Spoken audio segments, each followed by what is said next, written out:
السلام عليكم. ان شاء الله النهارده هعمل معاكم مكرونه فرن باللحمه الاقتصاديه اللي احنا عملناها مع بعض. انا معايا طاسه على النار، احط فيها شويه زيت وهنزل فيهم بمعلقه دهن انا بشراها عندي في الفريزر، بس لازم يكون دهن لحوم مش دهن فراخ عشان تغير طعم اللحمه بتاعتنا وتخليها لحمه، اللي هي القوانص اللي احنا فرمينها تديها طعم لحمه، وده اللي حصل فعلا فيها.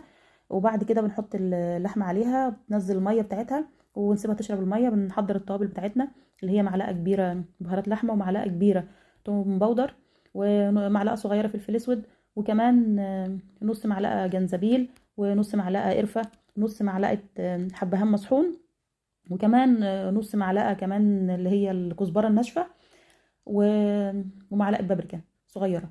نقلبهم مع بعض لحد ما نحمص التوابل دي مع بعض، وهننزل بحبتين طماطم مبشرينهم كده نحطها عليه ونقلبهم مع بعض برده، وننزل بالبصل ونحط عليه شويه ملح وندبلهم مع بعض. وبعد كده معايا معلقه صغيره توم مهروس هحطها فيهم، طلع ريحتها، واحط عليها الفلفل، اي نوع فلفل انت بتحبيه بقى.